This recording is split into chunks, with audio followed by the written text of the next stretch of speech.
Hey, Brian, how are you? How you doing, Christian? Doing all right.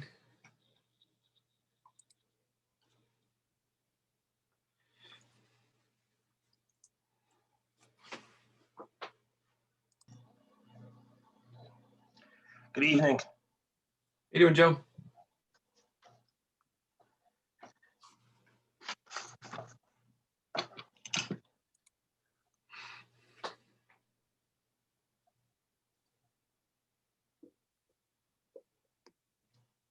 Good evening.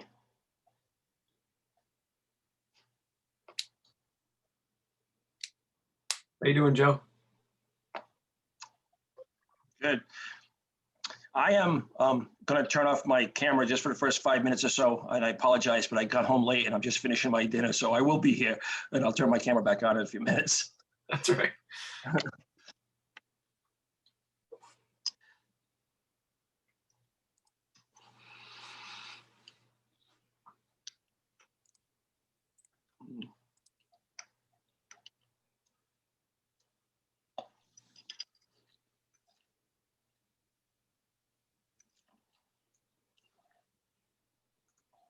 Let's get to that point where it's still light out when we start the meetings now.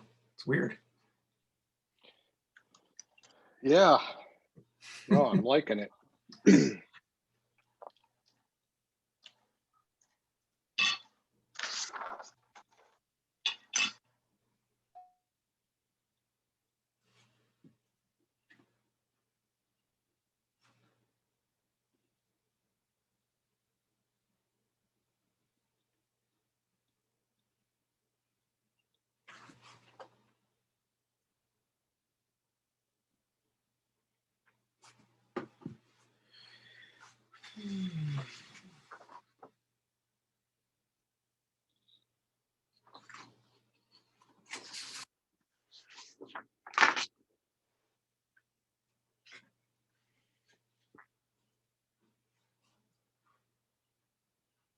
Do you think we'll ever get back to doing these back at the town hall, Brian? Eventually, I'm not sure when. They've said that staff will all be back in full time on the 26th. Town hall will be open the week after that. Okay. But I specifically asked about evening meetings, and I think the evening meetings are still going to be remote for the foreseeable future. Brian, when you say the 26th, are you referring to April 26th or tomorrow? Yes, April 26th.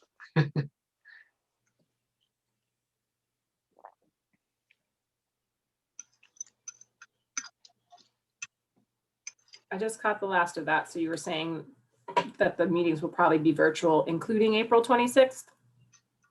Well, there's been no decision made to go back to live meetings. So, As you all know, I wear my pajama pants when I get to be home. So I am on board with this. Some of them are strange. The budget meetings, I've been watching those, and they're just better in person. I think it's tough when it's virtual. 'Cause I think you end up with less people speaking, and those seem very difficult. They have created or are creating, I don't think it's met yet, a committee for Zoom, because I think the anticipation is, we will have to offer hybrid meetings for a period of time, and B, that likely some form of hybrid meeting is probably going to be permanent. Yeah. But there are a lot of issues with it. I mean, my wife's a teacher, and while the whole hybrid thing sounds easy, it's not. Right. Yeah. Yeah. And, one thing we keep saying is you're going to have the people in the room running the meeting, but you're going to have a separate person running the virtual thing. Yeah.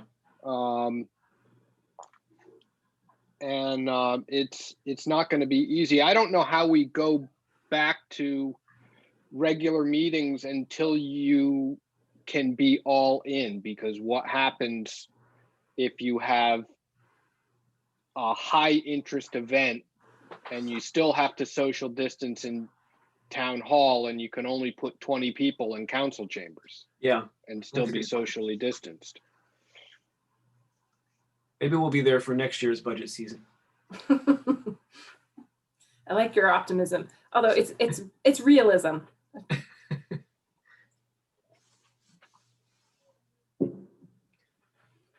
Because if I'm going to sit in on a 4-hour meeting, I guess I want it to be at the town hall. Maybe I don't actually. Maybe I want to be home. I don't know. There's more snacks in your home. There's so many Right. pros and cons. Like I can get any snack I want if I watch from home. So I'll find that like when I'm on these meetings for work, inevitably my oldest daughter will print something, which the printer is right next to my, so it'll happen every time. It doesn't matter if I'm talking to the president of the bank, doesn't matter. And all of a sudden the printer goes off and she's running in.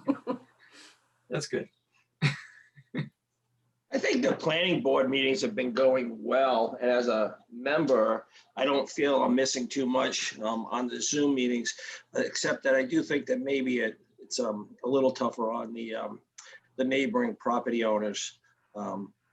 Maybe their voice doesn't get heard quite as well as if they're right there in person. Mm. I don't know.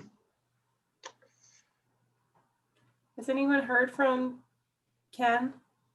I just promoted him. He was in the Oh, other great. list. He just Okay. showed up in the other list. There he is.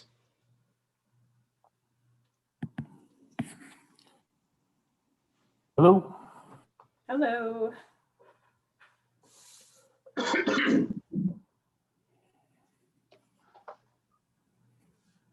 All right, Josh, just let me know when you're ready to start and I'll click the recording. And just to let you know, we do have a couple of attendees sitting on the other side of the, I don't know, what do you want to call it, on the attendees side of the Zoom meeting. So Okay. I Just- think just we to can let get you know. started. all right, we are recording. All right. So we call this meeting of the Affordable Housing Collaborative on Thursday, March 25th to order. So can we do a roll call?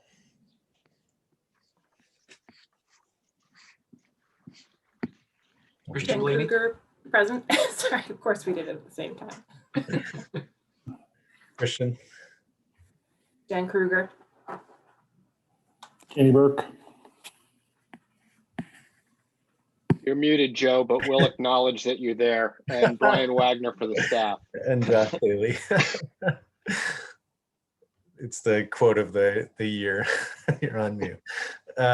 Okay, so we need an approval of the prior meeting minutes.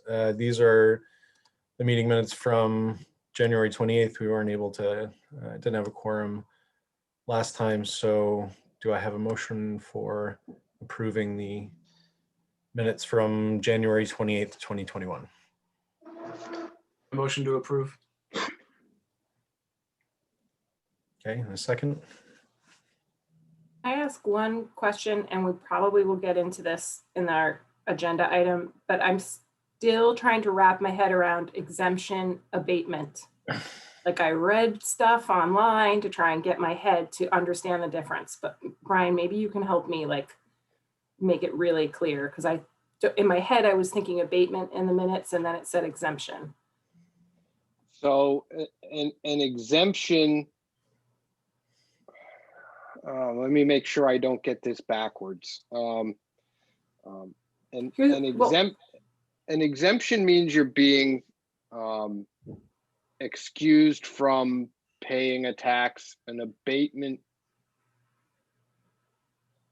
means that you are being relieved of paying a tax that's due.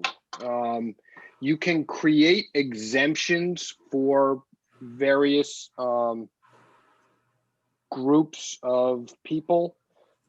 Certainly, low income housing people are on that list.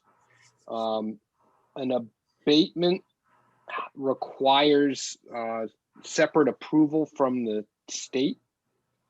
I believe that's the distinction, unless I have it completely backwards, in which case just reverse everything I said. When I looked it up, it said an abatement is like a decrease in the assessed valuation of the property. And I don't know if that's actually true with what we do in town. An exemption is like a credit or a reduction in what you're paying. Does that ring true at all? Does it make any sense? I'm just really trying to make sure I understand the differences, because I think we've used both in our language, and it seems like we're using exemption. Are we using exemption now or abatement? I guess that's my confusion. I thought we had gone to exemption. You're looking at something specific in the minutes? Yeah, I think under 5 old business 5A, I think there's language here in the middle of that paragraph of 5A. It says, Mr. Bouchard emphasized that this would be treated as an abatement, not as an exemption, and will look into setting up a new tax code for ADUs to differentiate them from two family dwellings based on the criteria provided by the Department of Staff. Yeah, the distinction is, as I said, the reason it was being characterized as an abatement as opposed to an exemption is that the town can make a decision to offer abatements. An exemption would require approval of the state legislature. Okay. And that makes sense. That's consistent with the amendment that we're going to talk about, with the difference, because it lays it out in the two sections, the 1783 and 1784. It's exempt when we're talking about, making it an LMI, moderate income, deed restricted home. But the abatement part is the part where we're offering the break to give it a shot, right? The 5-year abatement, to try and build one, without deeming it deed restricting the property. So that makes sense. Right, and there's existing legislation authorizing the exemption in that case. That's why we can do it. Thank you. I think I actually have a handle on it now. I appreciate that. Okay. And so it seems like based on that, the language in the minutes is accurate. And so do we have a second to approve the minutes? I think I should second it after that. So yes, I second. That sounds good. Okay, all in favor? Aye. Any opposed? Any opposed? No. Okay. Maybe I should just ask it that way. Any opposed? And then, Yeah, just for the purposes of this, it adds clarity to the video, I think. So fair enough. Okay, so correspondence and public comments. We didn't have any, but we do have some folks in the waiting room, as you said. Yeah, I've got 4 people there. If you want me to let them in, I'll just let them in. If it's your pleasure as the chair. Yeah, I think generally we've been, as our name suggests, collaborative. So Okay. I'm happy to have folks come in and yeah, as a small group. Okay. Yeah, it's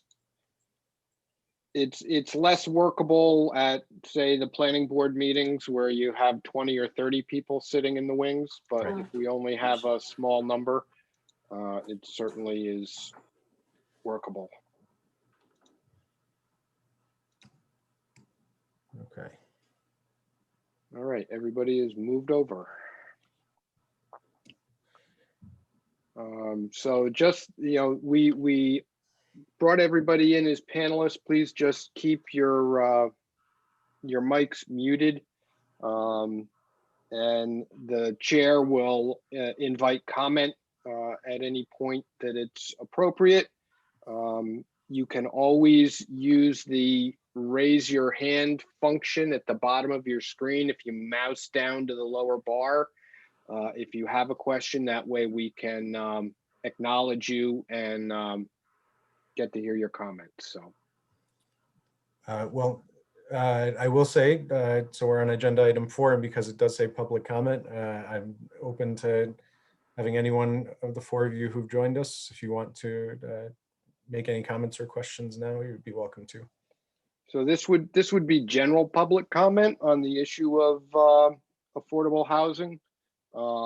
If you have comments on any of the items on the agenda, just save it until we get to that item on the agenda. So I'm not seeing any hands raised at this point. Insofar as correspondence, I don't have any correspondence for the committee for this month. It is a good moment to note that we also have 3 openings still on this committee. I know that maybe Alicia joined us last time and I think was talking about potentially. We do have 2 applications in. We do. There are 2 folks yes. that put applications in the first week of this month. Great. I think that we are waiting for the town council to bring them up for interviews. So once that happens, hopefully we'll get some membership back here. So just put that out there, the folks who are watching as well. We do have some spots still open. Okay, so moving on to old business, item 5A. So we're talking, this is continued discussion about the development of tax relief programs and the abatements that we were just talking about. Do we have any discussion or question or I know we've talked about moving to a vote on the draft ordinance. Well, on the next item, you talked about moving to a vote. This is the first time you're seeing this language. Oh, okay. It's not particularly complicated. I did list it for a vote in case you had a chance to go through it and feel that you're comfortable with the language, at least close to what it is. You can always suggest comments and then vote to make a recommendation as amended. I did speak with the tax assessor this afternoon. He apologized that he wouldn't be able to make it tonight, but he did say that he had reviewed the language and that he thought it was pretty straightforward and didn't have any comments or changes to it. The one thing that's in there for a little bit of discussion is the section 1783. I gave you 2 sort of alternative ways to word that. So you should, only pick one of those. Brian, do you want to share the screen or should we pull that up to take? Yeah, I can share the screen. I did look at it before our last meeting. So It'd be helpful for the other folks as well who are watching along.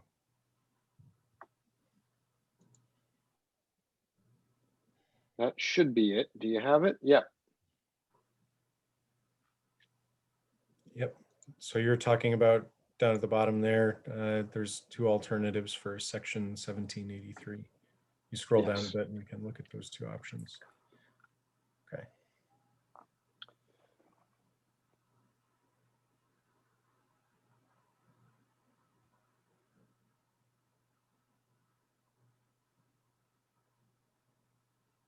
Maybe it's worth just, I'm reading it to myself, but then I'm thinking maybe it's worth reading out loud. Anybody want to take one or the other? Or Brian, I mean, since you wrote it, if you don't mind me suggesting, if you want to encapsulate what the difference is, then certainly. Yeah, I'm actually just reading it, sort of refreshing my own memory, Jen, because it's been a little while since I wrote this. Small differences. It was on the agenda for the last meeting. Same here. I think the biggest difference is the 2 of them are, one of them specifically for new, right? That's the first one. And the second one is basically a little bit more all encompassing. I think we're allowing someone who has an existing one to basically, either prove that it's legal and they are able to get the exemption if they deed restrict it, if I'm reading the 2 correctly. Right. Yeah, so that's sort of a question for you guys to debate. As I said, the alternative A is applicable to new construction. The alternative B would apply to all ADUs that somebody decides to deed restrict. Now, I believe in the past, there had been some discussion that we were going to try and avoid taking active taxed square footage off of the property rolls, which alternative B would do. So if there was an existing ADU that was currently being taxed by the town, and somebody came in and wanted to restrict it, it would come off of the tax rolls. So it would be money that we are receiving that we would no longer receive in the future. And that our estimate on that is that it's a maximum of like 150, we think, or is that just in the last 10 or 15 years that we've seen those constructed? A maximum of 150 I'm just thinking how many are actually out there in the community. I don't have that number. The reason I threw in alternative B was because, well, A, to try and encourage people to come up with deed restrictions. I'm not anticipating that it'll be a tremendous number of people. And we're talking about 750 square feet of floor space max. So it's a relatively small amount of taxable area. So it sounds like the possible advantage of alternative B here, the one where you deed restrict any qualifying ADU, would be that it could bring, you could get additional ADUs on the rolls. These would be ones that we're anticipating are not necessarily already registered with the town, I think, was some of the thinking of that. So it sounds like that could be an advantage, but then the disadvantage is that then, as you say, removes square footage from tax rolls. Correct. I feel like we beat this one up pretty good. From the notes, I kind of went through my notes and compared to what we boiled this down to, and I really like this document. Is really, Brian, you did an awesome job, boiling it down from it was much larger and we had a lot more complex language in, but I had in several places that we were going to stick with new ones to start with because we've got a 20 maximum in here anyway. And that was sort of the thought. If I remember from when Gene was sitting with us, he had concerns about exactly what we're talking about. Right. I mean, I guess the worst case scenario would be we pick Alt B and it's maxed at 20 anyway. So it's not like 150 ADU units can come on board and all of a sudden taxes would be lower. But we did talk about this quite a bit, and I felt like we were going to just stick with the new one to start with and see what it looks like. Again, it's our test, right? It's our rollout. It's our give it a whirl, see what it looks like kind of thing. So that would be my vote. Keep it simple, keep it new, and at the 20 applications, which is on page 2. To sort of split the baby a little bit, so to speak. Is that a saying? It is. Saying. I don't know that saying. You don't really want to do it. Go ahead. Go ahead. What we could do is we could approve the recommended ordinance as alternative A, but in the cover letter that I send along with it to the town manager and the town council, I could include alternative B and say that this was an alternative that was discussed, but based on previous debate, we had decided that we were going to try and avoid an option that removed existing taxable property from the tax rolls. That leaves the policy decision about whether or not to use that option to the town council, and they at least know it's there. Mm-hmm. Yeah, you sort of have your cake and eat it too a little bit.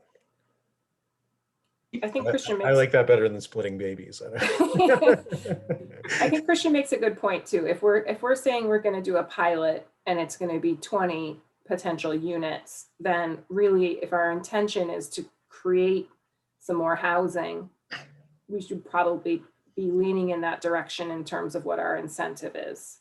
You know, if our intention was to increase our percentage only of, you know, deed restricted LMI housing, then maybe alternative B is appealing because you get more of those officially listed. But, you know, this is for 30 years. So this doesn't include anything with the 5-year thing we had talked about before either, right? That's only for new ones anyway. Right. I think, you know, we probably want to encourage new ADUs if we're only potentially, you know, capped at 20. So I tend to agree there, but I like the idea of including the alternative language so that the council has the full picture of what's possible, at least what we've discussed. So for clarity, alternative B does not preclude alternative A. Is that correct? Correct. Correct. It is more inclusive than alternative A. So it encompasses alternative A. Sorry, I see Joe's hand was raised. I didn't mean to interrupt. Well, let me throw out a scenario and you can decide whether it justifies a slight tweak in the wording. So it's my understanding, especially with a owner occupied, I'm not sure about a rental, that it is based on when the person moves in. If the person gets a raise or makes more money, they're not required to ever move out. If they move out, you'd have to rent it or you have to sell it to a new person that meets those guidelines. So there's a possibility that somebody meets the guidelines for the first year and then after, because of the career ladder, they're making significantly more income, and then they're still receiving this because they got the golden ticket for 30 years here.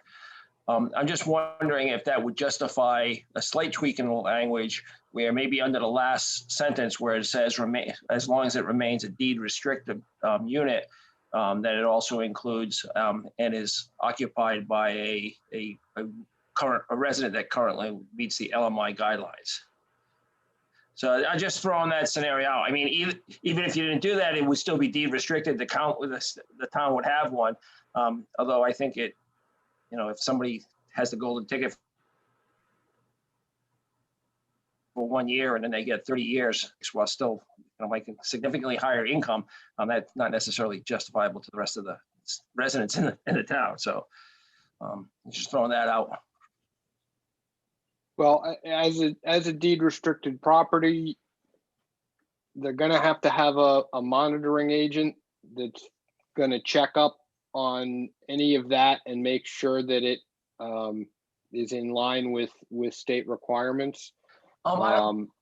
Brian, I think that, so if I bought a house, right, and I qualified for a LMI, affordable housing, and I bought that, and then a year later, I'm progressing through my career ladder, and I'm making significantly more money, the monitoring agent does not make the person sell the house.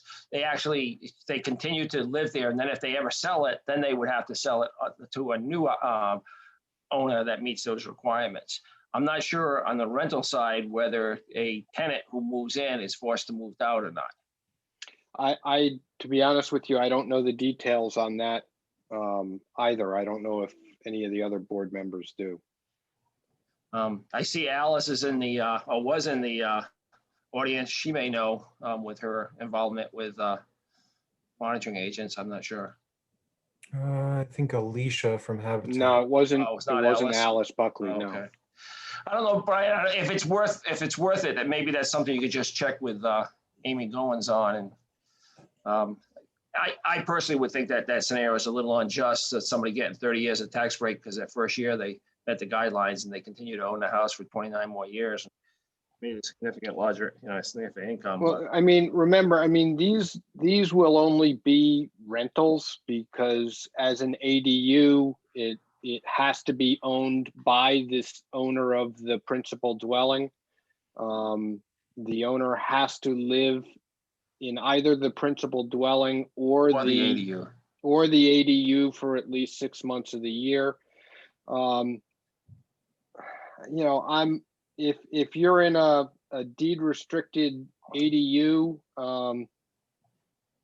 at 750 square feet and your income goes up enough to find someplace bigger, are you really going to stay in a 750 square foot unit? I mean, I assume there are some miserly people out there that might do that, but it's kind of tight. So, All right, well, I'm just throwing out that scenario because there is a possibility there. and I will look into it, Joe. It looks like Alana has her hand up from the audience. Hi, Hi. I just had a question. I was wondering if there is a maximum for the rents on these units? Yeah. Yeah, the rents would be established by the State Office of Housing and Community Development based on HUD average median income numbers for the area that we're in. In Rhode Island, there's 2 area median income numbers, one for the Providence metro area and one for every place else. What would it be in our area? I don't know that off the top of my head. I want to say it's around 1,200 for a 1-bedroom. I wish I was at my desk in my office. I could be certain of that. But.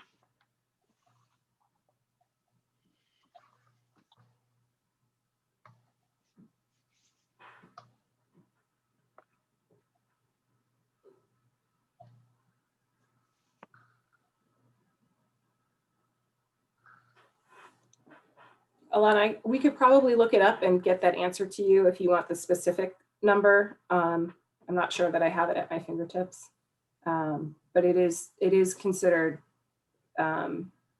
It's a lower rent because we're trying. The whole point of this is to try and get folks who are below the average median income into housing that is closer to maybe a third of their total income. If that helps. Right. Yeah, I guess so. It just still doesn't seem affordable when the, minimum wage is $10.50 an hour. Yeah, I think I know one of the things that's challenging for us as a committee is that we have to, I think, employ multiple strategies. And so this is one strategy to try and create more small units.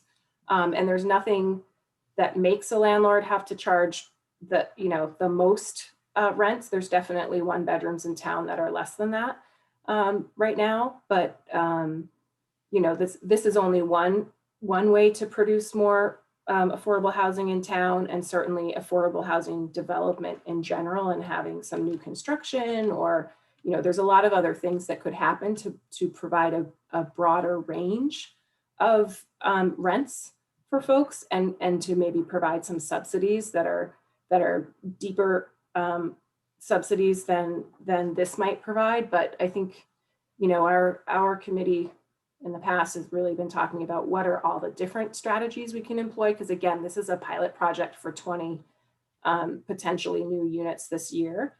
So it's not going to change the game, but we'll learn a lot potentially from it, and then hopefully be able to figure out if this is one of the strategies we could use. I see Alicia has her hand up as well. Alicia, if you want to comment or question. Yes, I just wanted to comment on to Joseph's point, which I was thinking as well, is does this committee establish the oversight for the qualified individual or family that moves into the ADU? So what I mean by that is who would essentially be reviewing the income information to make sure that that individual or family falls within the eligibility requirements to be considered a low or moderate income earner? you want me to handle that, Josh? Yeah, if you would. Yeah, so, by state law, when you have a deed restricted, low moderate income unit, it has to be supervised by a monitoring agent. And they are responsible for evaluating all of the income requirements to be in that unit.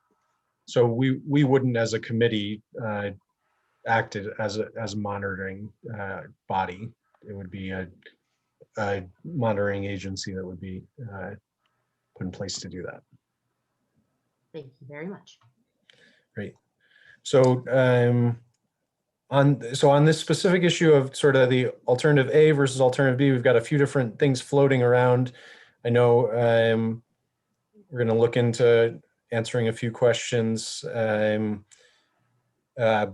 in terms of thinking, how we want to move forward, I've heard Christian and Jen, I think, saying they'd prefer to go with option alternative A, and then Ken, you pointed out that alternative B is inclusive of alternative A, but does I guess getting your feeling on which you'd prefer to put forward. I mean, I'll go with the consensus here with Alt A and be optimistic for new construction. Okay. We did say, and Brian, you did raise that, we could, in your notes to the town council and town manager, note that even though we're proposing this and this was our discussion, this is another option, and sort of leave it to them as well, which I think makes sense to me. It gives a little background and why we went where we went, but also allows them to have some discussion and put some more heads into the game. So I would suggest I'd follow along with that if there seems to be consensus on that as well. Anyone opposed to doing that?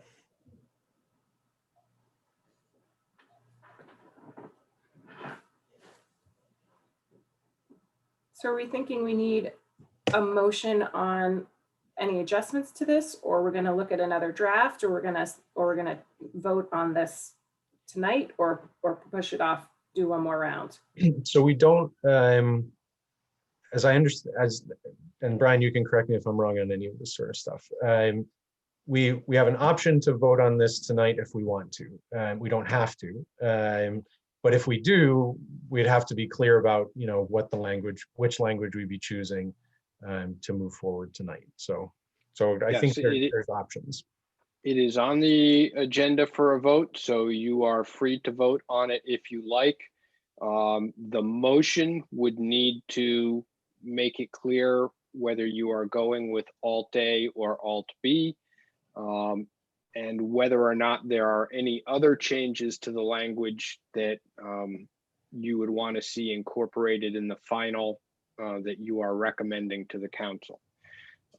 If you are fine with Alt A and all the rest of the language, the motion would simply be a motion to forward to the town council a recommendation for tax relief for accessory dwellings, incorporating alternative A for section 1783. You do also, I want to raise also that you've got these discussion points in the draft as well at the bottom. So there's two questions. One is, should abatements be limited to ADUs rented for not less than 1 year? And the second one is, what if a new ADU is created inside an existing taxed living space? You reduce the property owner's taxes. So should we take those one at a time? We also can, I think we're in a position where we could, again, move to approve this in whatever variation we choose, and in Brian's notes to the town manager and town council, he could incorporate other things that we've discussed or other points that we've raised without necessarily saying we've answered them. But because they're there as discussion points, I thought it would be worthwhile to actually discuss them. So I'll start with the first one again. Should abatements be limited to ADUs rented for not less than 1 year? Brian, do you want to say your thinking there? And Well, my thinking is we live in an area where there are lots of, seasonal type rentals between the academic year and the summer season. Remember, we're talking about, this would primarily be the targeted at the first 5 years, where it doesn't matter whether you've made it low to moderate income restricted. Do you want to give a tax abatement to somebody who is already leveraging the student, summer tourist sort of rental scheme, or whether you would like to see the ADUs with tax abatements go to, families or, well, 1 bedroom. I don't know, you can say families, but to residents, full year-round Year-round, residents. Yeah. I guess my only concern here is like, what about unforeseen circumstances? So you have a yearly lease, but someone has to move, someone, has some crisis and they can't live there anymore. They move somewhere else. God forbid, your, family member passes away or something who's living in that. Like, how do we ensure that it's a year-round resident, but also that we're not creating some kind of challenge for the homeowner in terms of, there's definitely a difference between seasonal sort of use and just, not being able to keep it rented the whole year. so that seems like it would be a question of who breaks the lease, right? Of what the terms of the lease are. So if the terms of the lease are seasonal based on the landlord saying they're renting it out seasonally, then that would be, a situation where I think we might be able to say, to avoid this being just adding on to the student and summer, seasonal sort of dynamic that we get in town, we could say you have to offer a 12-month lease. Now, if someone breaks that 12-month lease for whatever reason, you might not, there might be some provisions where they could, not be penalized for that. But I think that's my mindset is, my mindset is it would be important to include something like this in the language because of the dynamics of that seasonal rental market. And then B, that I think your point is good, Jen, which is, you don't want to place an undue burden on anybody. It's not their fault if somebody, breaks a lease, but what's offered, I think, would need to be a year-round lease. It's just a guardrail against somebody Airbnb-ing it. I mean, that's Right. really what it comes down to, and you see communities, communities in Florida will have, it'll say no short-term renting as part of the HOA. That's really what this is about, right? Okay.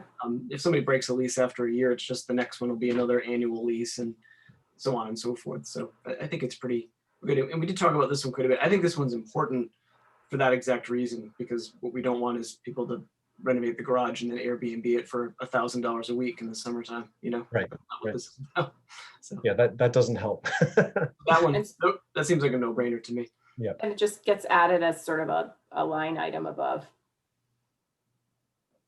It just gets added as its own thing. I'm just thinking, if we vote on this, where does that go in the draft? That's a good question. Brian, do you have a thought in terms of, would it be its own section or Yeah. go into something else? That Let me- eligibility.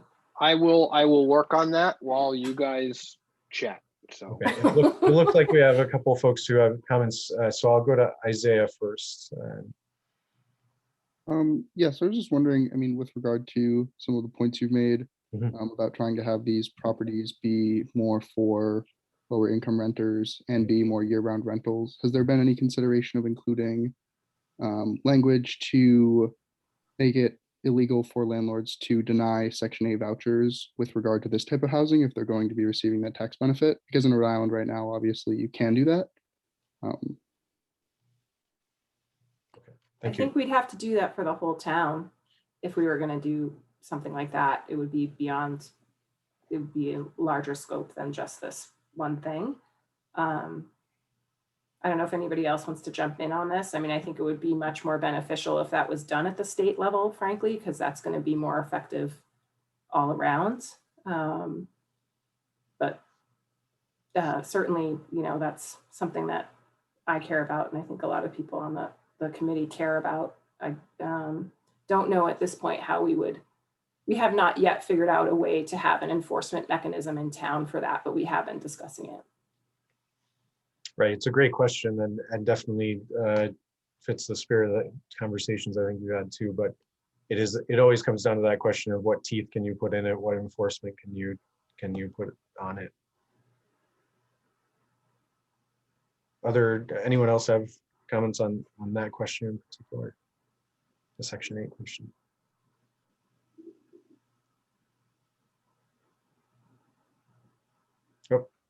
I don't, so Alicia had her hand up first, but I don't know if this is a different topic. Taylor, you might be wanting to talk about Section 8 specifically.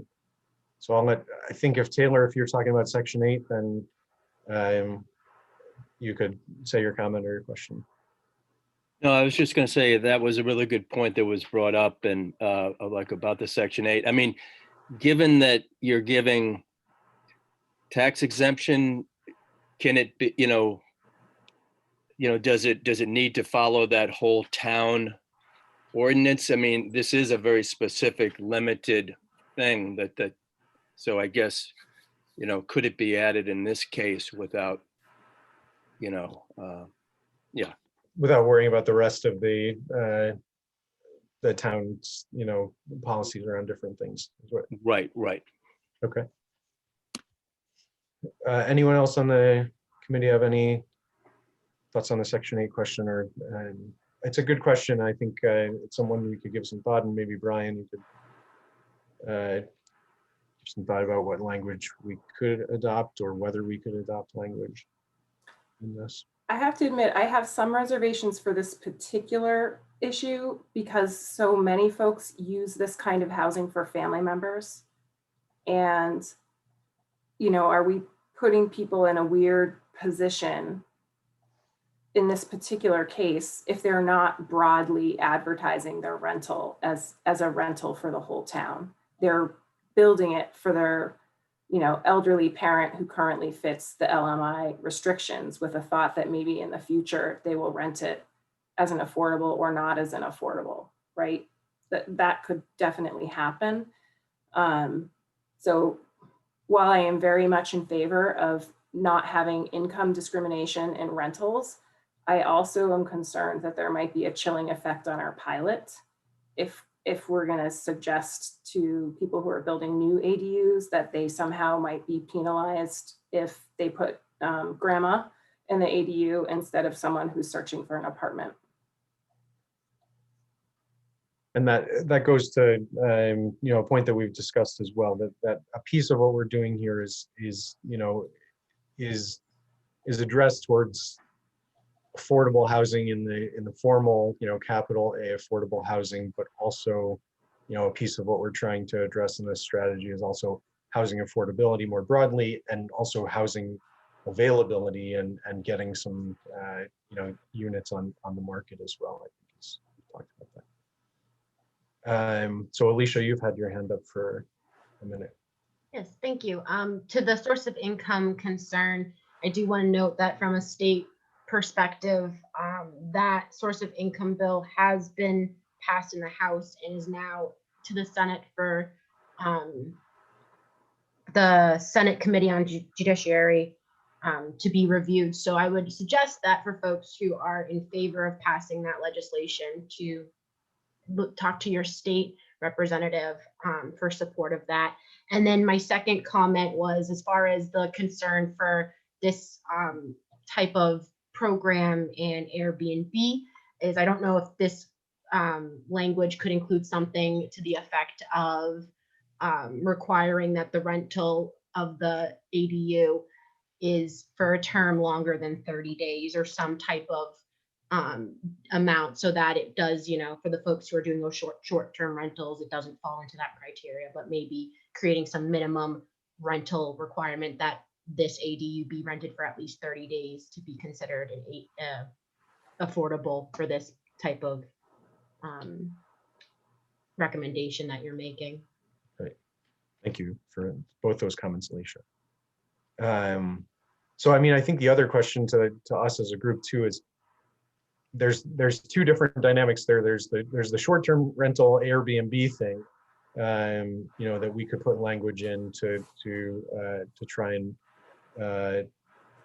stop that sort of thing in this program. But the other question is someone might do not Airbnb, but they do the seasonal sort of rent it for the academic year and then rent it in the summer, as often happens in our town. So we may even want stronger language about a year-long lease, not just a non-short-term lease. I, for my own purposes, I would be in favor of going in that stronger language to try to get something that is indeed year-round rather than seasonal. I agree.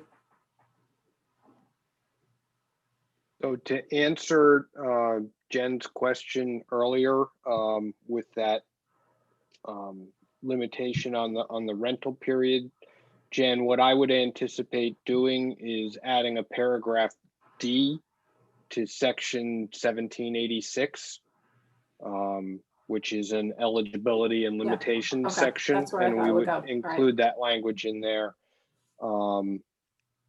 Same with that second bullet point, that would become an E if you wanted some language on that issue, simply stating that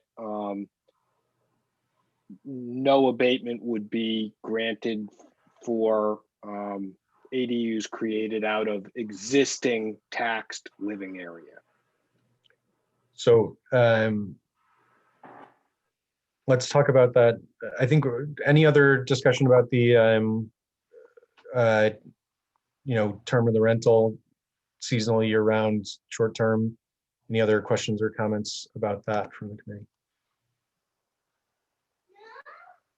And Taylor, I think you still have your hand up. I don't know if that's from previously or if you, I think it's from previously. Okay. Does anyone anyone in the committee opposed to the language that would say move towards a year-round lease, encouraging a year-round lease? In that language, if we put in a D under what Brian was talking about, section 1786D, and the language moving towards a year-round lease, would any opposition to that from folks in the committee? Also, I would just throw it out there now that I'm thinking about it. Even if you limited it to 6 months, Mm-hmm.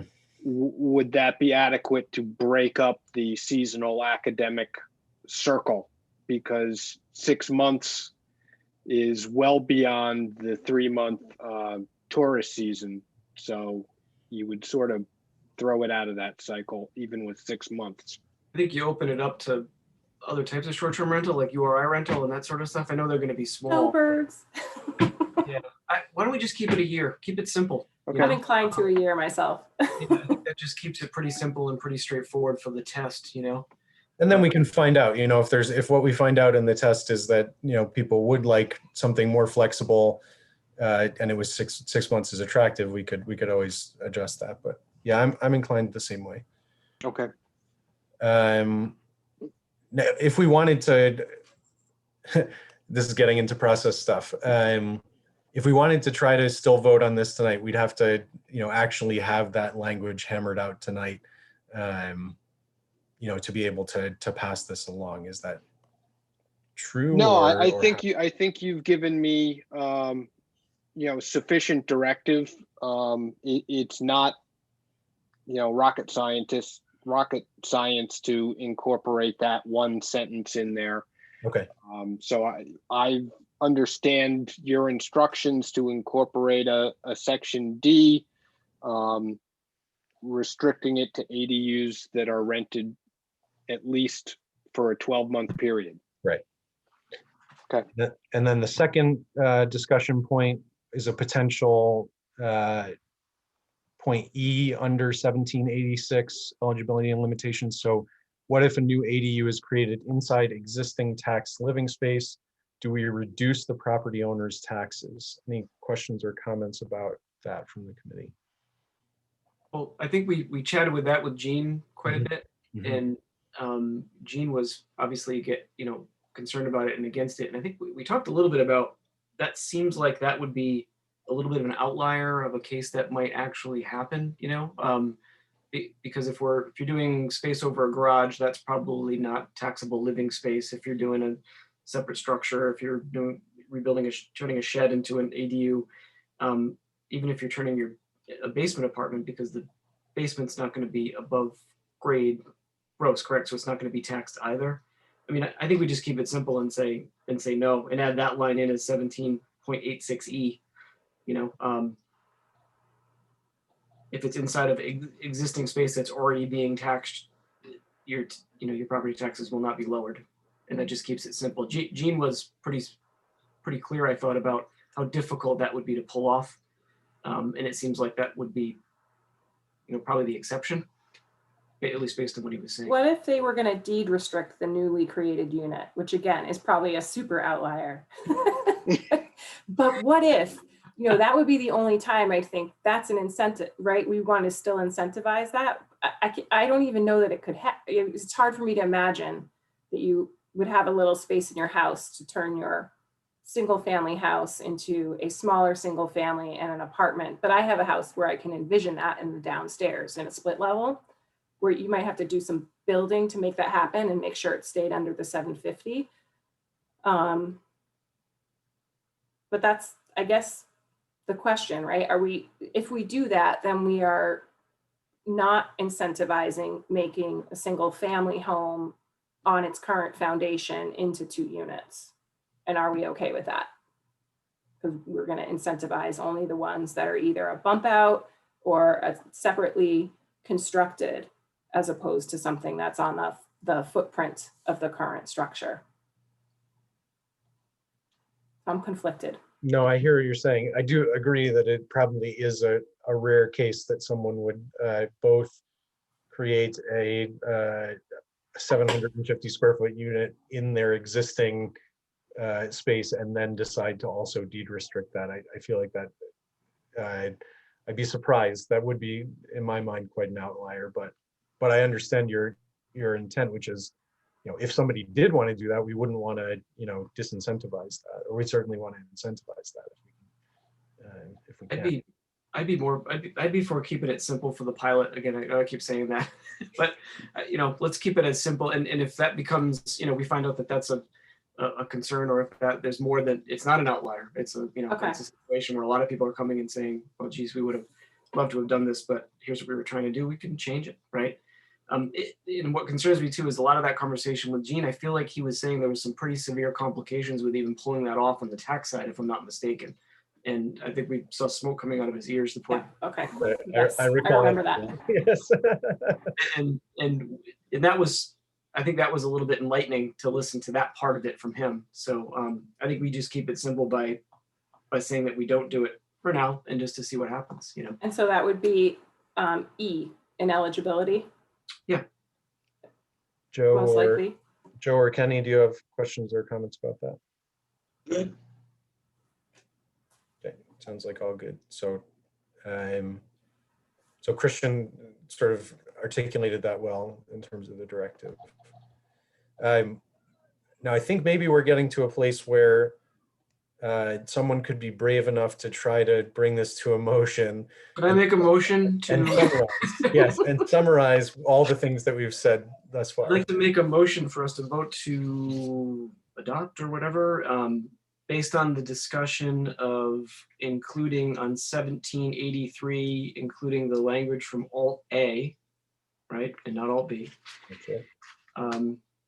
And then in the discussion points, adding a 17.86D that the rental has to be for not less than 1 year to qualify. and on creating a 17.86E, that we will not offer an exemption for space that is already taxed, resulting in the reduction of property taxes. Those three changes, I'd be willing to vote on that with those included. Great. I think that was a good summary of the discussion and the motion. So the motion is to pass this on basically to the town council and town manager as Christian discussed. So it would be including alternative A and then adding those D and E. Do we have a second for that motion? Second. I always forget Robert's rules. Is this the point where you do I call for any objections to it, or how do I? You have a motion and a second. Typically, this is where you ask for any final discussion on the motion that was made. Okay. If there's no discussion, you call for a vote. Okay. So any final discussion on the motion that was made by Mr. Blaney? Joe. No concerns with that, and certainly understand the recommendation to the town council. I just would ask, is that going to be, or can that be briefed to the planning board? Maybe instead of just sending it to the planning board, I don't know, Josh, if there's a possibility you could, if attend a, 15 minutes of a planning board, and maybe Brian can put it on the agenda. So if there's any questions, you can answer those for the planning board members. Yeah, Joe, I think that this would be an item for work session, just for discussion, because we're not asking you for any action on it. We're really just apprising the board of what's going on. Is it possible, and would Josh be willing to, brief that, whether that be 10, 15 minutes to the planning board? Yeah, I'm willing to join a meeting and answer questions or, briefly discuss it. All right, so Josh, if we put it on for the next work session, which I believe is, I don't have a calendar in front of me.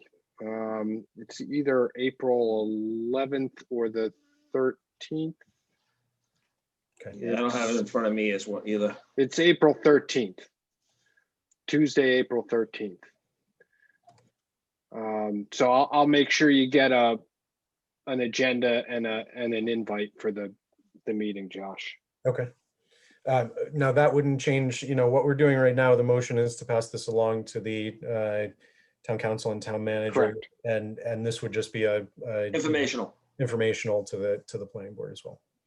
Okay, so any other discussions or questions on the motion as it's been presented?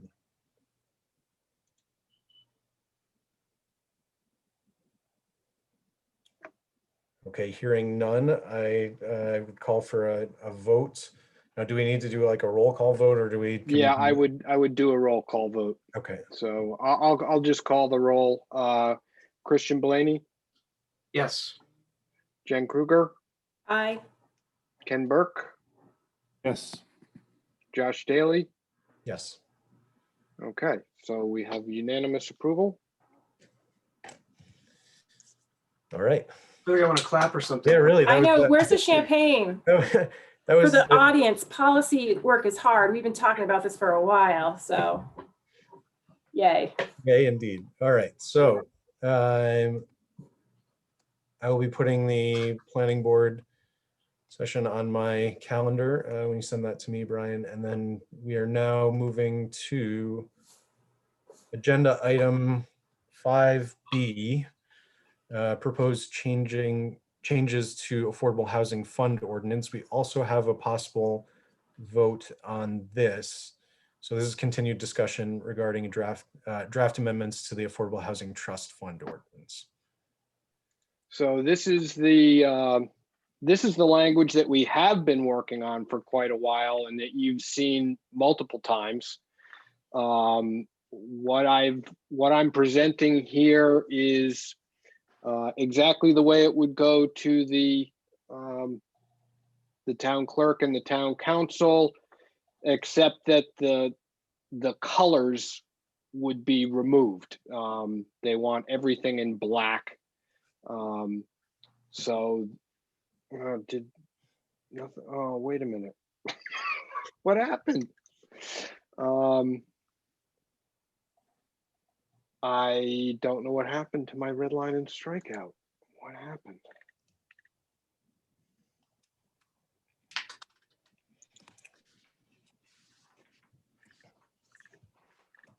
Yeah, it doesn't look like the one that you sent along has the red lines and No, strikeouts. all of the edit marks are still in the margin. And it must have pulled it. I thought I double checked this. I apologize. Let me see real quick if I can fix this.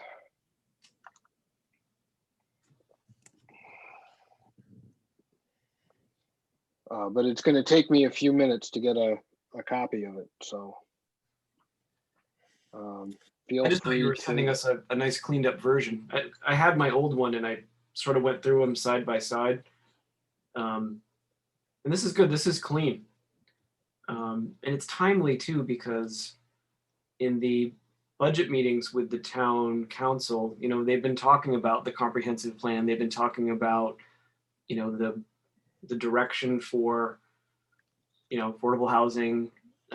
They've been talking about, you know, the comprehensive plan not just being, you know, I don't know what they call it, like a theory document. It's actually it's going to help them set policy, and that's sort of what this document does. When you read through this in terms of, you know, it allows us to focus the funds on what we think is going to best support the affordable housing part of the comprehensive plan, and it really does encompass all the different types of funding, whether it's from the town council or from gifts, or and then how we can dole it out as far as, you know, the different types of projects, even things like the research stuff like we've done in the past. It's all in here, which I thought was pretty clearly put forth, you know, based on the discussion we had. So it's a great document, and it provides a real nice, it's something that we can go back to and say, okay, we've got X, Y, and Z. What do we do with it? Well, let's look at this, because this is going to pretty much tell us what we can do with it. And just I'd second that. And just for the benefit of folks who are listening in as well, I think a couple of folks have joined us before and heard some of these discussions, but you know, really the impetus behind this was that the town does have a fund, and it had some language in terms of the fund, but it didn't really have a lot of guidance as to what the fund might be used for. And so we took it, you know, upon ourselves as a committee to dig into that in detail. And as Christian said, you know, really enumerate the kinds of ways that that it could be used, with the hope that then when you present that to town council and the town manager, that they, you know, look favorably on it, and then, you know, that we start to build up that fund, and then have, you know, the ability. We have a very successful and wonderful land trust in town that's done a lot of great work. We don't have, you know, an equivalent housing side of things, and so sometimes, you know, we've been very good at preserving open land, and not always as good at you know, creating housing in a way that meets the needs of our community. So hopefully, you know, I think some of the intention in this discussion is to create a counterbalance that way, and allow for some funding mechanisms for housing as well. I know that some folks from the who are joining us, you know, maybe somewhat new to this discussion, but while Brian is sort of working things out, if anyone has any questions or comments about this particular item. I'm not sure if you can see it. Can the public community members see the Yeah, I document can. that was attached? Yeah, I can show them the. There we go. So I'd welcome any comments or questions from community members on this particular item, which again is about ways that we can use this affordable housing fund in presenting, you know, guidelines that could be adopted.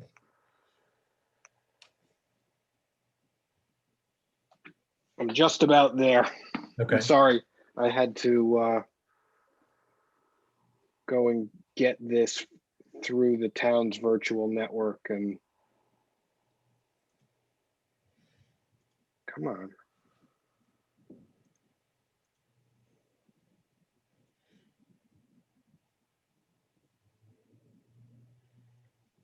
Do you have to stop sharing the other document? No.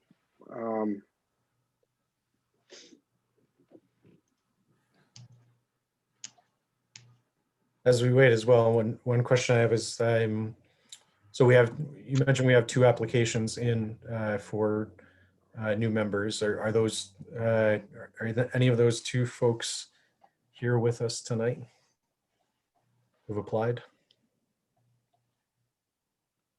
Any of the community members who? Alicia Johnson is here. Great. And she I'm did seeing your apply. hand raised, so Alicia, you applied. Yes, I did. And I have a question. So if I were to be appointed to this committee, Mhm. Understanding that I represent South County Habitat for Humanity. So in the event that this affordable housing fund, if approved by the town, moves forward, if South County Habitat were to apply for a fund such as this, then I would assume that being a representative of that affiliate, I would have to sustain from reviewing and making a decision on that application. I think, Yeah, you'd I don't abstain. know the finer details of it. I don't think you have to recuse yourself from any discussion of it. I don't know whether you have to recuse yourself from any discussion, but generally, certainly any vote that we would make that would have a financial impact on. Right. On the Affordable Housing Fund, yes, because you do have a review role. So if Habitat for Humanity was involved, then Alicia would have to recuse herself because it would benefit an organization that she works for. That's what I figured. Just wanted to double check. Thank you. Alicia, I would be in the same boat if the Johnny Cake Center came to ask for money from the fund. So. Yep. And my guess is that you would not only be, have to abstain from voting, but you probably could not present that project to this board. You would have to have somebody else from the organization. Right. Yeah. Right. Thank you. So you wouldn't be able to represent it. Gotcha. Thank you very much. Taylor, you've got your hand up. Yeah, this is like a little bit more of a general thing, but since we're kind of killing time here, Yep. Like there is like the state 10% mandate. We're all, familiar with that pretty much. And, and then like the town has that in documents and comprehensive plan, et cetera. I guess my only thing to kind of maybe emphasize or to raise is that I think like the town itself needs to determine like the needs of like affordable housing in its own community, and 10%, if it's primarily in the elderly or disabled unit camps, to me, even though those are very important, we need to have our own sort of direction that we're trying to increase family housing, because it's more challenging to get in place, and you can't build a 50 unit like La Casa or whatever and see your numbers go up. But I just wanted to throw that out there. And I was also just wondering if there's a kind of work going on behind the scenes or something to identify town properties for potential affordable housing siting, if there's kind of a work group on that and that kind of thing too. I don't know. I'm unaware of any behind the scenes work groups, but let anyone else speak to anything like that. But I think I'm hearing you, there has been discussion about that 10% a number of different times, a number of different ways. And there has been, I believe our town manager has been engaged with other towns who have pushed the state to change that, because it doesn't, it makes it difficult for towns like ours. So. I would just add that at the last council meeting, there was discussion around properties that the town owns and how they were acquired and whether they were gifted with any stipulations or not, and whether those stipulations still apply many decades later. So I think that's something the town is examining at this time. So if you as a citizen have any particular feelings about how the town should perceive its needs for its own land that it owns, this would be the time to let them know about that, because they are thinking about that. They're thinking about whether land should be left in the purposes that it has been in the past, or whether it should be able to be repurposed for current community needs. And so this would be an appropriate time, I think, to reach out to the council if you have a particular point of view on that.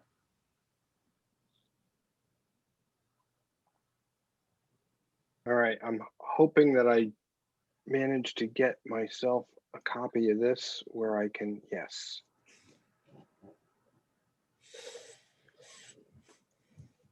All right, I'm gonna stop that share and I'm gonna start this share. All right. So this is the Word copy. It should have all the redlining in it. The first couple of sections, section A was just some housekeeping issues. B is a rewording to make sure that we are accurately citing the language in the Affordable Housing Act. Again, not really a substantive change. Again, some housekeeping, some capitalization. This F1 is a change from the last language that we reviewed. We had language in here reflecting a fee in lieu arrangement as payments into the fund. The town does not currently have a fee in lieu ordinance. My understanding is the town did and repealed it because it was not functioning the way the town intended. I understand that there is some interest in maybe bringing it back, but until I can determine why the last iteration of it wasn't working, we just decided to eliminate, or myself, in consultation with the town solicitor, decided to just eliminate the reference to fee in lieu now. If we ever do adopt a fee in lieu ordinance, we can replace the language.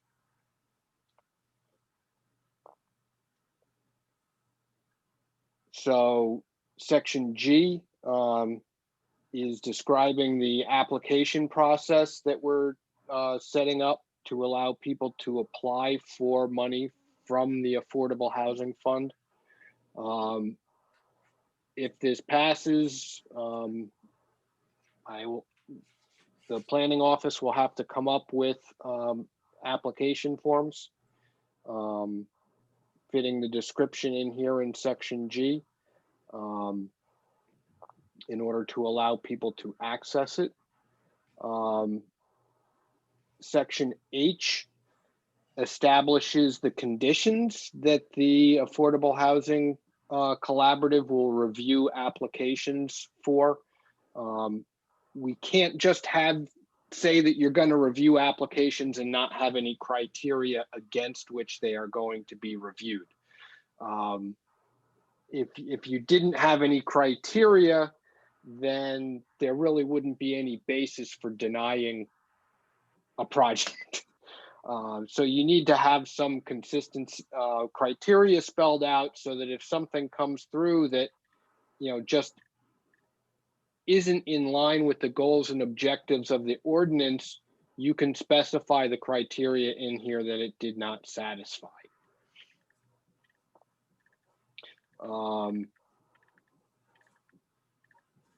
I and J discussed the types of awards that are available. I sort of anticipates the fact that the town might be, that property might be donated to the town, which we could then turn around and provide to other people to develop as lower moderate income housing. Monetary awards, as we've discussed, are contributions to people who would be constructing lower moderate income housing. And we would be looking to have that cover actual construction costs as well as pre-development costs.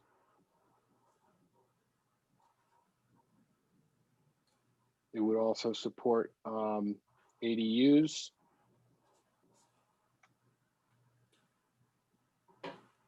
And again, you know, specifics on the forms of the awards.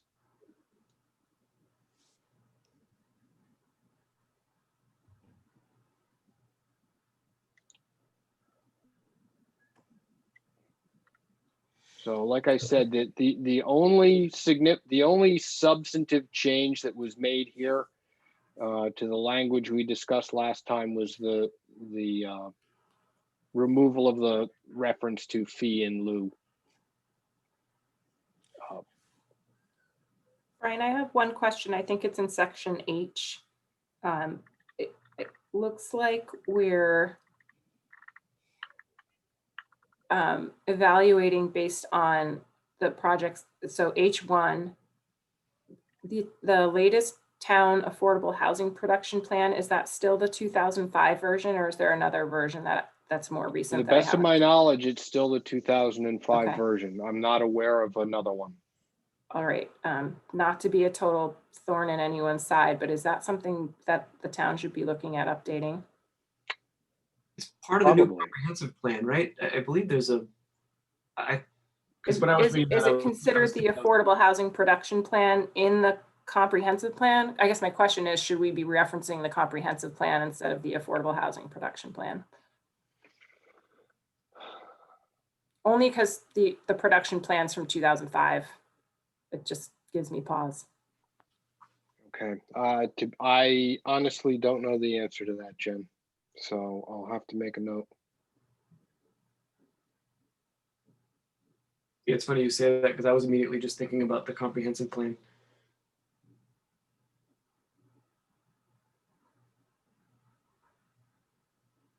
Because there's a lot about goals and guardrails for affordable housing in the comprehensive plan.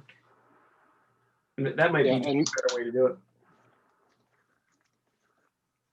Yeah, I'm just wondering if that might make more sense to reference the comprehensive plan, because it'll be the most updated document.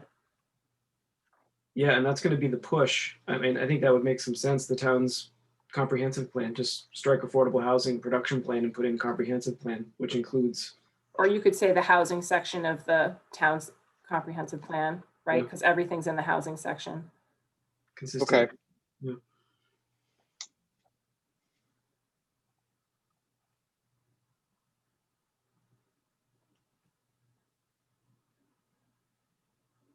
Any I other, can make that change.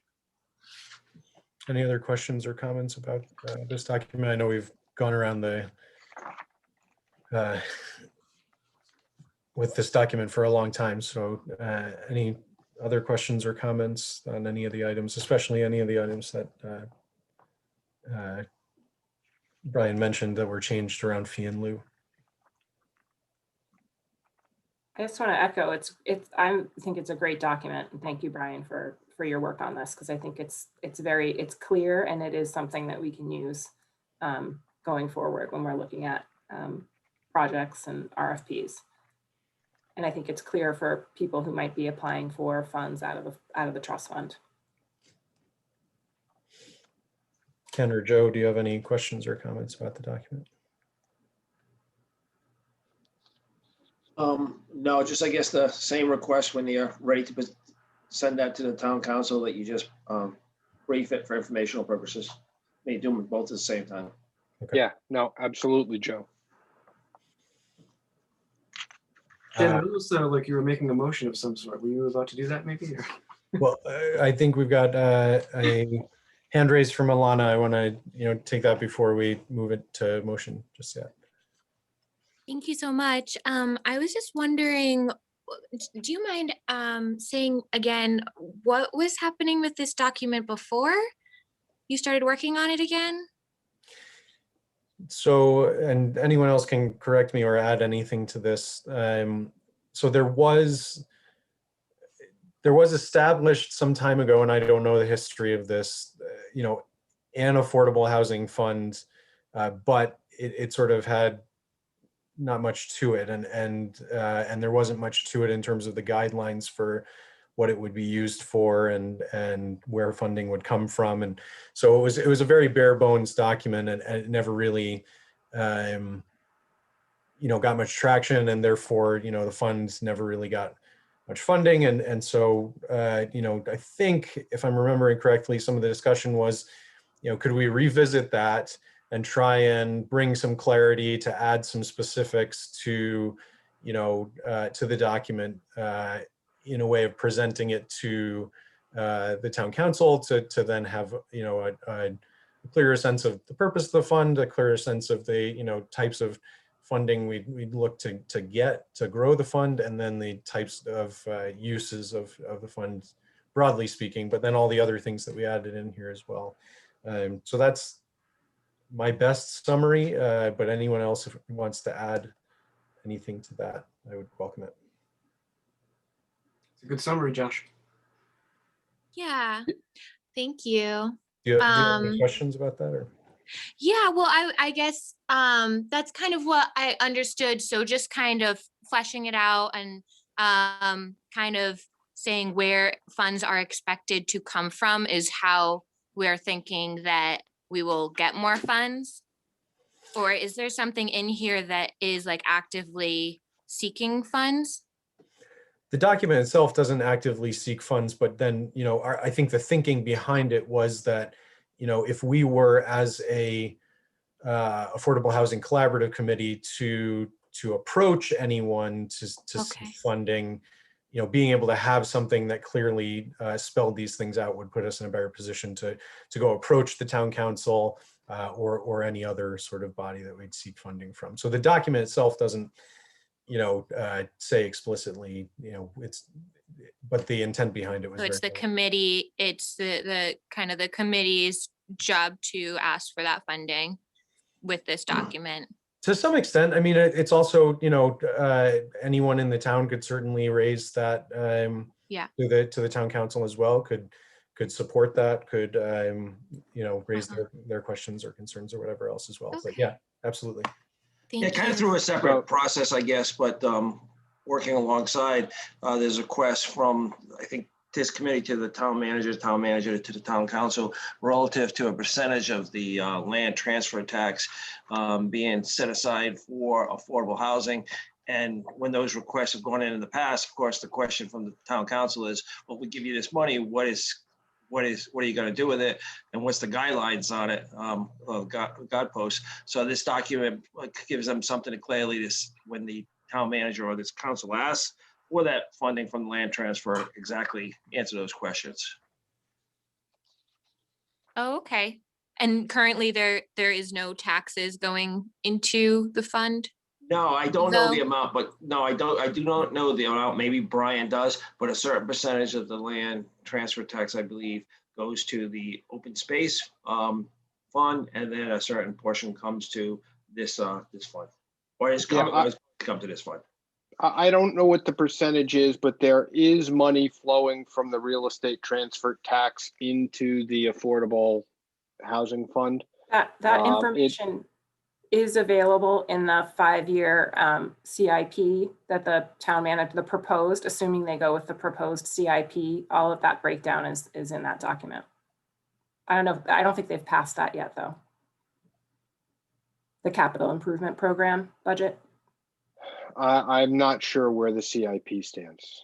Yeah, it may not have been passed yet, but if anybody wanted to know what the proposal was for the next 5 years of how that money is allocated, it is in that budget document. So you could see what the current proposal is. I think to answer Alana's question a little bit is that when the Affordable Housing Fund was originally set up, it was set up, but no funds were directed into it. So it was kind of toothless. And then when they did start putting funds into it, we didn't really have a mechanism for getting the funds out of it, which is what we're trying to do now. So we do have an income stream there. It's, you know, it's not going to blow anyone's socks off, but it is going to give us the ability to do some things with it. Whether we do multiple smaller projects under the $7,500 cap that's approvable by the town manager, or whether we allow those funds to accumulate and look at doing something a little bit grander, sort of depends on what we see come in the door in terms of applications. You. Thank you for your questions, Alana. So I was hearing Christian wondering whether there might be a motion. I'm excited to make a motion. All right, I won't stand in your way then. To make a motion to move the draft amendments to the Affordable Housing Fund Ordinance to the Town Council with one amendment to H1, replacing Affordable Housing Production Plan with the housing section of the comprehensive plan. And do we have a second of that motion? Second. Okay, and I think, again, we probably want to do a roll call vote. Is there any further Oh, discussion? any further discussion? I always have to remember that piece. Any further discussion on the motion? Yeah, because actually on the wording of the motion, that not discussion of the general issue. So Okay. Hearing none, I'll do a roll call. Jen Kruger, Aye. Christian Blaney, Aye. Ken Burke, Yes. Josh Daly. Aye. Aye, so we have unanimous approval to move that forward. And as with the previous item, we will refer it to the planning board for informational purposes at the work session meeting. Great, moving along, another round of applause for a lot of work that went into that. So now we've got item 6 on our agenda, an update from staff on planning department activities, and Brian, you have an update on the proposed cottage zoning ordinance. Yeah, so the cottage zoning ordinance at with great applaud is finalized. I provided you with the final language along with the guidance document that goes along with it in terms of architectural requirements. I think we're pretty excited to finally be moving this forward. Our new planning director, well, new, he's been here for a half a year at this point, but he was really instrumental in adding the architectural guidelines here, which I think are really critical to make this work with any degree of aesthetic. The last thing you want is for somebody to take a half an acre and throw 10 little boxes on it and just have a very densely developed lot. This will require people to actually put, you know, some design work into the process of creating these sites. So I think it will be interesting to see how things go. And just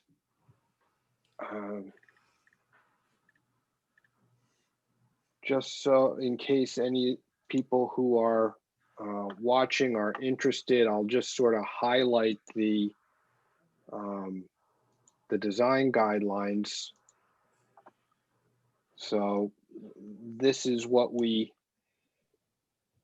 got worked out. You can see that we're actually providing visuals.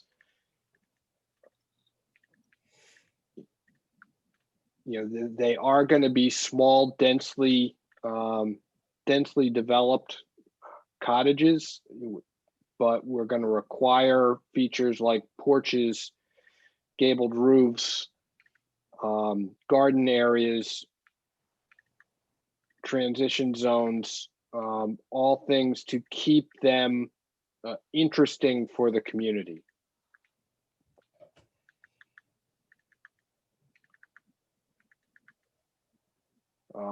And being able to have the picture element to the written regulations, I think will wind up being critical in getting quality development around town. Yeah, it sort of gives a little taste of a kind of form-based code almost. It's gives some sense of the type of development we'd like to see. Which is another direction that we hope that we may be able to take the town generally in, not just with specifically to these cottage developments.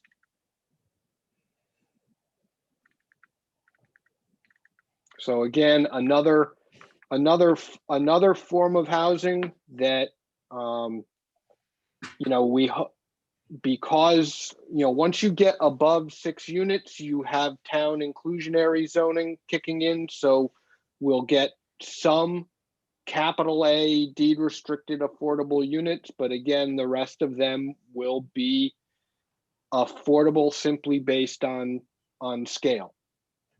And you know, they won't be for everybody, but I think a lot of young people just starting out, a lot of older people looking to downsize, can hopefully find something here that works for them in a community that's becoming increasingly more expensive.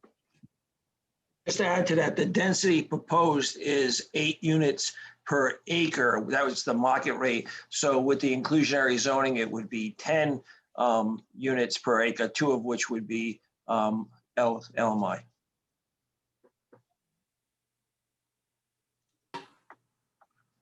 That's great. Congratulations. I know that, I'm sure that feels good in the planning department too, and you get that stuff done and can move it along. And I think it is kudos to all of the staff for providing some clarity to sort of, because I think sometimes with development, you know, if you're not sure what the parameters are, that can be part of what slows it down and causes frustration. And I think, you know, where there's opportunities to provide more clarity, you're also making it potentially easier for this kind of housing to be developed because it's not confusing. So I'm really happy to see this. I agree.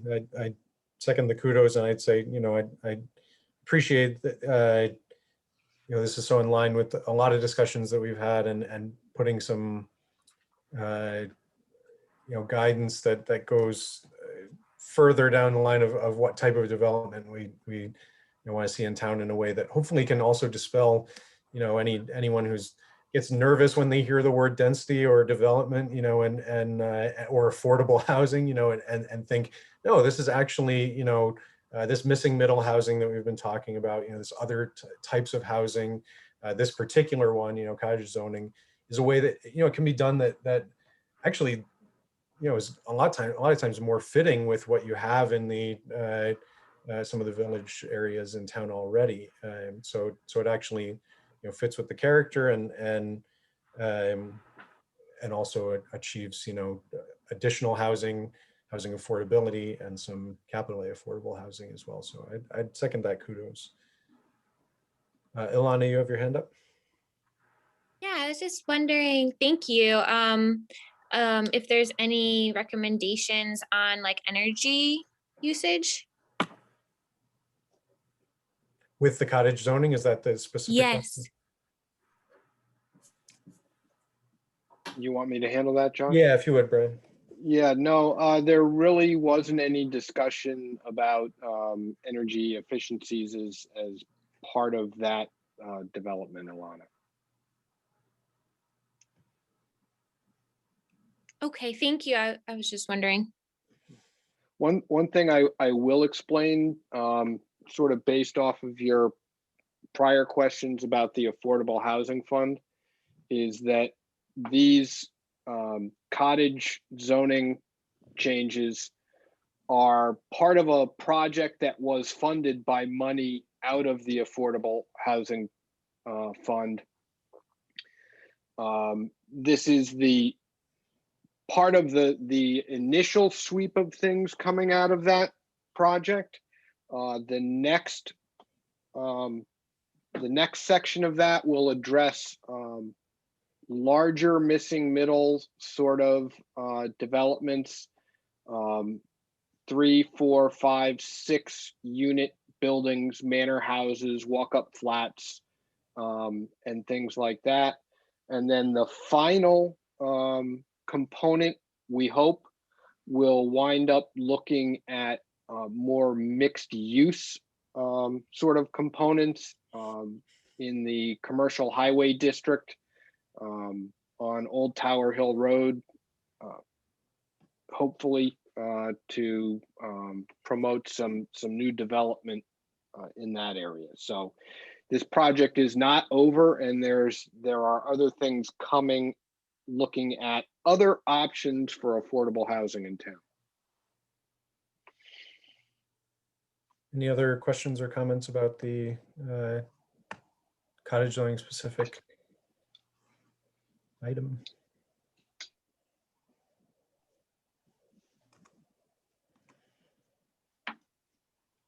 Okay, I guess I'd open it back up for any general comments or questions as we, move towards adjourning. But Joe, go ahead. Just a status update on a couple of projects in front of the, or have come in front of the planning board that include LMI housing. So one of those is the Matunic Road condominiums. For those of you familiar with that, the developer proposed 12 condominiums on a single lot. The lot would have yielded by right 6 units. So the 12 would be 3 additional market and 3 additional LMI.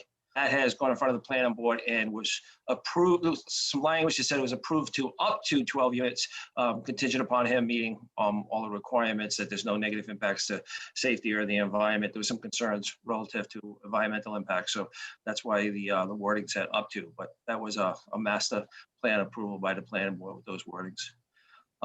So that would be 3 additional LMI if he developer does get all 12. There is a project on Holly Street or Holly Road, right behind the old Benny's, the Ocean State job lot now, where the developer has proposed 12 duplex units, 6 buildings, 12 duplex units. 3 of those would be LMI, and that has not been approved at the master plan yet. However, the last meeting, the planning board did approve a motion requesting the staff to develop a favorable opinion contingent with a bunch of conditions on it, and that'll be voted at the next meeting. And then I'm sure you're aware of the project at Curtis Corner, which has 32 units, 8 of which would be LMI units. And that was approved at the preliminary stage. So that is, so that's beyond the master, right? You know that. So that is, so that was approved. So that's additional 8 units.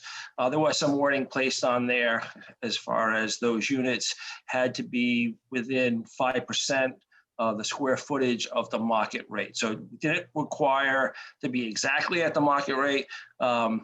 Felt to give the developer a little bit of leeway to make some changes, since these are going to probably be spec, but they had to be within 5% of that footage. I'm not sure. Anything else, Brian, that I missed? Projects? No, not for housing, affordable housing issues. Okay. So there's about 14 or so LMI units right there. So Thank you, Joe. Great to hear. Any other general comments or questions?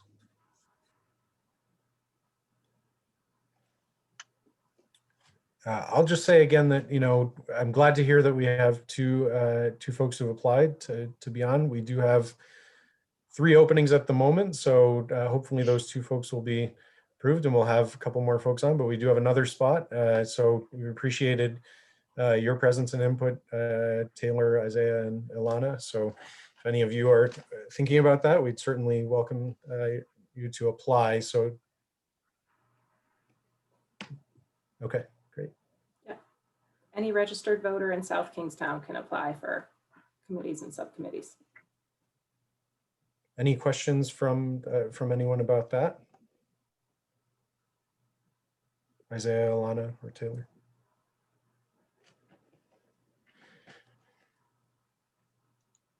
Okay, hearing none. Go ahead. Sorry.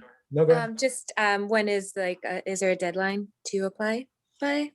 There's no deadline. It's a rolling sort of process when we have a vacancy. So we currently have 3 vacancies, and so again, as I understand, we have 2 applications. So you go to town hall and put in your application, and then you have to go in front of the town council, or it's virtual these days, but you'd then be approved by the town council. And the application is also available online under the boards and commissions section of the town website.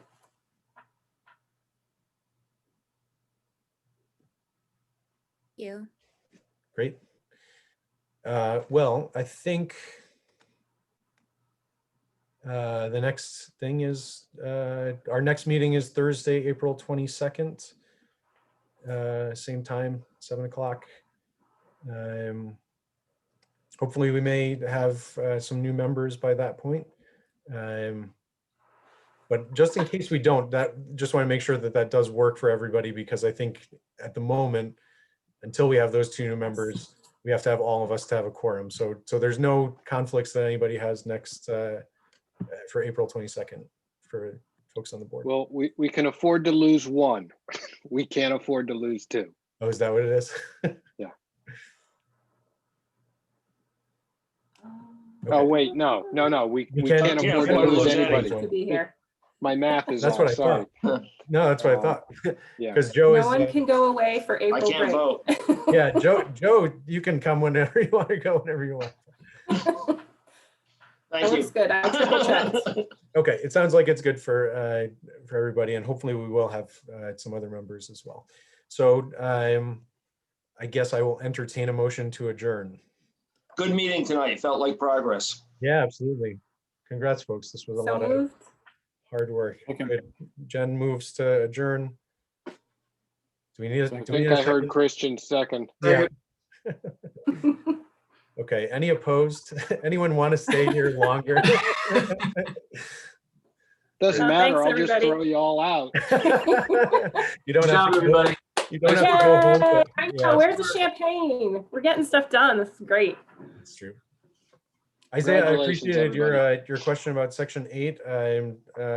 We oftentimes we mentioned we talk about both the capital A affordable and the lowercase affordable housing, and so we appreciate you raising that, and that's a conversation that was worthy to continue to have.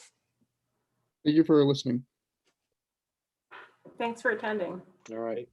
All right, thanks. All right. guys. Good night, Good night. everybody. Night, guys. everybody.